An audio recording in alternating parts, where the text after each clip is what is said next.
ఆయన రెస్పాండ్ అయ్యి మళ్ళీ ఆశీర్వదించాడు అతన్ని. ఎక్కడా ఏమీ జరగనట్టుగానే ఆయన వ్యవహరిస్తున్నాడు. అలాగే ఈయన కూడా అది నిజానికి మారుతినగర్ సుబ్రహ్మణ్యం ఈవెంట్లో తను ఆవిడని తబిత గారిని అంటున్నట్టుగా ఆవిడని అడ్రస్ చేసి మాట్లాడుతున్నట్టుగా మొదలుపెట్టి దాని కంటిన్యూషన్లో ఒక అగ్రెసివ్ స్టేట్మెంట్కి వెళ్ళి వివాదాన్ని రాజేశాడు ఈయన. అది ఈ పుష్ప మీద పవన్ కళ్యాణ్ గారు చేసినటువంటి వాదనకి రియాక్షను అనే పద్ధతిలో ప్రపంచం తీసేసుకుంది. అందరికీ అభిమానులు ఉంటారు, నాకు ఆర్మీ ఉంటుంది అని చెప్పడం ఇంకొంచెం రెచ్చగొట్టింది. రెండోది, నేను అభిమానుల కోసం హీరోగా మారాను అన్నాడు ఆయన.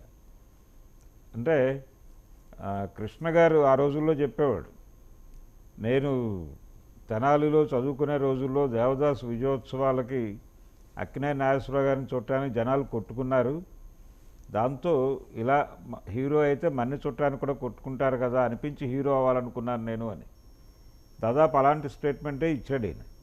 అయితే ఈయనకి ఇన్స్పిరేషన్ కలిగించింది చిరంజీవి గారి అభిమానులే అయి ఉంటారు కదా, అందుకని చిరంజీవి తర్వాతే ఎవరైనా అన్న ధోరణిలో ఈయన శ్రీనివాస్ ప్రసంగం కొనసాగింది. ఒక వార్నింగ్ లాగానే మాట్లాడాడు తను, చాలా కాన్షియస్గా వార్న్ చేస్తున్నట్టుగానే మాట్లాడాడు.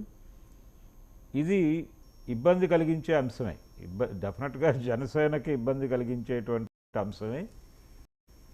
అల్లు అర్జున్ ఈ మాటలన్నీ జరిగినంత మాత్రాన ఆయన ఏదో వైసీపీ స్టాండ్ తీసేసుకుంటాడు అనుకోవాల్సిన అవసరం లేదు. దాని ఇప్పుడు పొలిటికల్గా ఎవరితోనూ అసోసియేట్ అవ్వాలి అని అనుకోవటం లేదు. వాళ్ళ లక్ష్యం ఒకటే, అల్లు అనేటువంటి బ్రాండ్ని అలా నిలబెట్టుకోవడంతో పాటు నెంబర్ 1 పొజిషన్కి, అంటే నెంబర్ 1 పొజిషన్ కంటే కూడా మెగా స్థానానికి జరుగుతున్నటువంటి పోటీలో తను కంటెస్టెంటు అనే విషయాన్ని ప్రపంచానికి అర్థం చేయించాలనుకుంటున్నాడు ఆయన.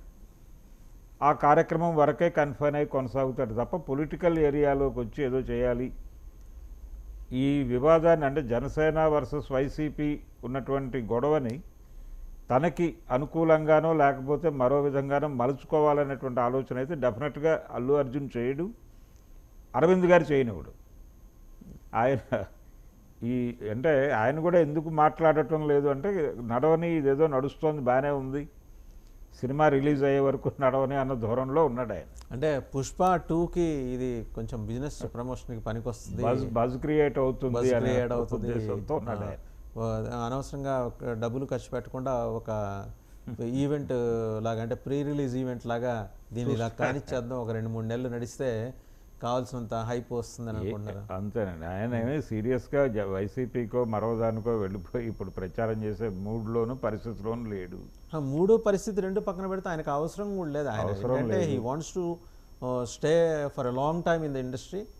ఆయన చాలా కష్టపడ్డాను. ఇన్ఫ్యాక్ట్ ఆయన కెరీర్ మొదటికి ఇప్పటికి 2 దశాబ్దాల్లో ఆయన పడ్డ కష్టం సామాన్యమైన కష్టం కాదు. ఏదో జస్ట్ బికాజ్ అల్లు అరవింద్ కొడుకు కాబట్టి ఆయన ఏమి ఈ హైట్స్కి రీచ్ కాలేదు. ఆయన ఎంట్రీకి అది పనికొచ్చిందేమో కానీ తర్వాత ఆయన పడ్డ కష్టం, బాడీ లాంగ్వేజ్ మార్చుకోవటం, డిక్షన్ మార్చుకోవటం, యాక్షన్ కోసం పవన్ కళ్యాణ్ ఎంత కష్టపడ్డారో తన సొంత ఇమేజ్ క్రియేట్ చేసుకోవటం కోసం అల్లు అర్జున్ కూడా అదే స్థాయిలో కష్టపడ్డాడు. ఆయన ఎక్కడా కూడా ఫ్యామిలీ నేమ్ ఉపయోగించుకోవాలి, తాతగారి పేరు నాన్న పేరు పెట్టుకోవాలని ఎక్కడ అనుకోలేదు అల్లు అర్జున్ లేదు. రెండోది, అరవింద్ గారు గుర్తుండేది అయితే పవన్ కళ్యాణ్ గారు జనసేన అనే మాట చెప్పినప్పుడు అరవింద్ గారు ఒక మీడియా కాన్ఫరెన్స్ పెట్టి ప్రత్యేకంగా, బాబు రాజకీయాలు వద్దు, ఆల్రెడీ మనకు ఒక ఎక్స్పీరియన్స్ వచ్చేసింది ప్రజారాజ్యం అనేటువంటి పార్టీ ద్వారా, ఇంకా ఫర్దర్గా మనం పొలిటికల్ ఏరియాకి వెళ్ళటం అంత బాగోదు, ఒకవేళ నీకు వెళ్ళాలి అని ఇంట్రెస్ట్ ఉంటే ఫ్యామిలీని అవాయిడ్ చేసి నువ్వు రాజకీయాలు నడుపు పర్సనల్గా, అంటే కుటుంబానికి రాజకీయాలకి ఆ గ్యాప్ ఇస్తూ ట్రావెల్ చెయ్యి అని రిక్వెస్ట్ చేస్తున్నాను అని ఒక ప్రెస్ కాన్ఫరెన్స్ పెట్టి చెప్పాడు. అది ఇప్పటికీ యూట్యూబ్లో లైవ్గానే ఉంది. అందుకని ఆయనకే ఆ కాషన్ చెప్పినవాడు తన కొడుకు రాజకీయాల వైపు అడుగులు వేస్తే ఊరుకునే పరిస్థితి అయితే డెఫినెట్గా ఉండదు. ఆయన అంటే ఈయన కదిలినా ఆయన ఊరుకోడు. ఆయన 2 కుటుంబాల మధ్య ఒక బ్రిడ్జిగా వ్యవహరించే ప్రయత్నమే చేస్తున్నాడు. ఇప్పటికీ ఆయన మొన్న పవన్ కళ్యాణ్ గారు డిప్యూటీ సీఎం అయిన తర్వాత కూడా నిర్మాతల బృందానికి తానే నాయకత్వం వహించి అక్కడికి తీసుకెళ్ళి సమావేశపరిచి నిర్మాతలకి పవన్ కళ్యాణ్కి అనుసంధానకర్తగా వ్యవహరించడంతో పాటు వారి అంటే స్పోక్స్మెన్గా ఆ సమావేశంలో ఏం జరిగిందో బయటకు వచ్చి మీడియాకి వివరించింది కూడా అరవింద్ గారే. కాబట్టి ఆ కుటుంబాల్లో అంటే ఎవరికి ఈ ఫ్యామిలీకి కష్టం వస్తే వాళ్ళు వచ్చి నిలబడటం ఇలాంటి రిలేషన్స్ అయితే డెఫినెట్గా ఉంటాయండి. కానీ ఎవరి వ్యాపారాలు వారివి, ఎవరి వ్యవహారాలు వారివి, ఎవరి బ్రాండులు వారివి అనేది అది చాలా కాలం క్రితమే ఆయన క్లారిటీ ఇచ్చేసి ఉన్నాడు. మా ఇద్దరు పిల్లలు ఒకే ఏరియాలో ఉన్నారు, నటన అనేటువంటి ఏరియాలో స్పర్ధ అనివార్యము అని కూడా చెప్పేశాడు అరవింద్ గారు. ఆయనకి పూర్తి క్లారిటీ ఉంది ఈ ఎపిసోడ్ మీద. చిరంజీవి గారికి పూర్తి క్లారిటీ ఉంది. అందుకని వాళ్ళిద్దరూ చాలా జెంటిల్గా వ్యవహరిస్తున్నారు. Right sir. ఫైనల్గా సుగాలి ప్రీతి కేసు మరోసారి తెర మీదకి వచ్చింది. ప్రీతి మదర్ ఆమె తల్లి పార్వతి గారు వెళ్ళి నిన్న హోంమంత్రిని మళ్ళీ కలిశారు.